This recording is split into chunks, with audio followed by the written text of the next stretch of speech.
Welcome back to Living Survival. Today we're going to take a look at an item that's much bigger than I usually review on the channel. If you've been following my second channel, Living Survival 2, you know that I got a kayak this year. I've been doing some fishing videos. This is a kayak that we're going to look at today. It's a kayak canoe hybrid. It's about a third of the price as my Hobie, so it doesn't quite have the full feature set, but it is a unique item and I wanted to share it with you, and the price isn't too bad at $899. It's a very versatile boat. You can hunt from it, fish from it. It's recreational, it's lightweight, it's easy to car top. So let's take a look at the Solo Sportsman from Old Town.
So Old Town has been making canoes for a while. They even now make some pretty impressive kayaks with their Topwater PDL and their Predator PDL. This is the Solo Sportsman, the Discovery 119, and what this is it's a hybrid between a kayak and a canoe. So it shares features of both. You can see the sides here are cut lower than a typical canoe, but you have the kayak seat, you have a low center of gravity, and it's 32.5 inches wide.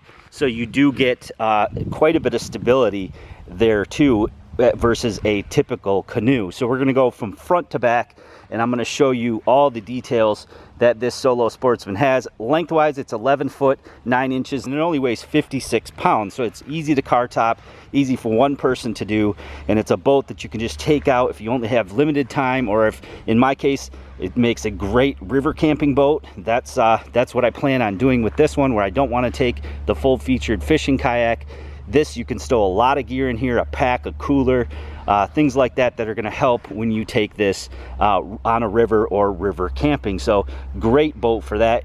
It's got fishing features in it, and of course it would make a great hunting boat as well. On the front here, you have a very nice grab handle.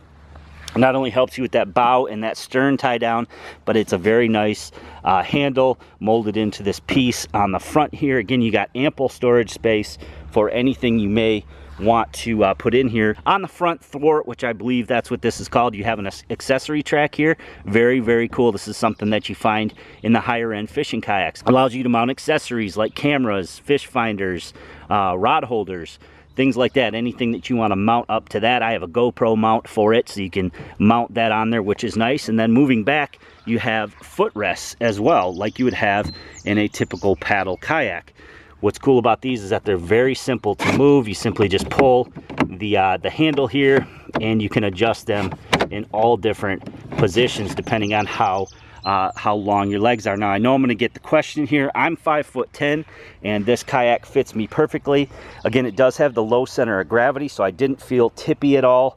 I'm not so sure I would stand in it, although you could. I didn't feel as stable, of course, as I do in my fishing kayak, but with that low center of gravity, it is quite comfortable when you're fishing. Seat-wise, you have the kayak style seat here with the cushioned back. It's not a high back, it's a low back, but today's typical kayak life jackets or PFDs, such as the Old Town one that I wear, has the padding up higher so it doesn't interfere with the seat. Now you have this rope here that goes around the back of the seat, and then you have just this little adjustment here so that you can adjust the seat forward or back. I like it a little more forward to give me that lumbar support, and then this just locks in there into place there. In the front you have a cup holder. Guys, beware of your man bits when you're sitting down or when you're going to stand up. It is right there in the special spot there, so I noticed that right off the bat, but it does serve as a nice cup holder there. On both sides you have padded armrests. You have a little spot here that you could stage a lure. You've got rod holders that you could stick a rod in to stage with, which is nice. And then you could also use this for like your pliers or your scissors. You can hold them in there as well. Moving back behind the seat here, you have two rod holders. These are nice because they angle backwards and they don't interfere when you're paddling. Some kayaks, you've got the rod holders, you can't have them in front because they'll interfere with the paddling. This one did not interfere at all, so I like that. And then if you're just going to change lures or something, you can stage it in the front two holders there. I've got the Sea Line bag. This is kind of my day pack. This is the Big Fork, I believe, from Sea Line. There's going to be a review coming up on that. Very, very cool day pack, perfect for kayaking or canoeing. But you can see you get a lot of space in there. You got a lot of space in the back, and you also got a lot of space in the front there. So again, perfect to pack up a night or two worth of stuff. You could throw a cooler in here and you'd be set. Throw a cooler in here and just float down the river all day. Perfect boat for that. It's light enough, it's easy enough to just grab and go, a lot easier than my larger fishing kayak. And then finally, moving on back here, you have the same handle that you have up front. Now this boat does come in 3 different colors here.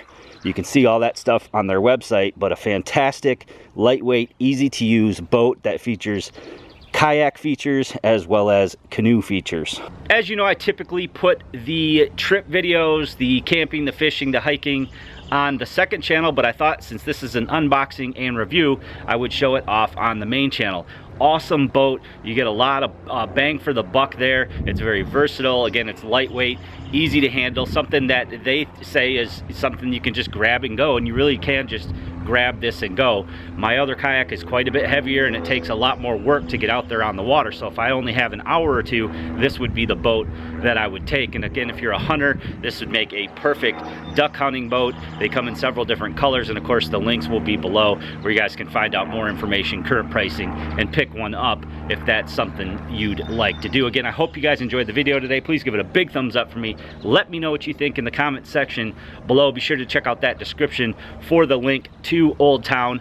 Please share this video with your friends or family who might be interested on your social media. And if you haven't already done so, please click that red subscribe button and that notification bell to be notified of new videos.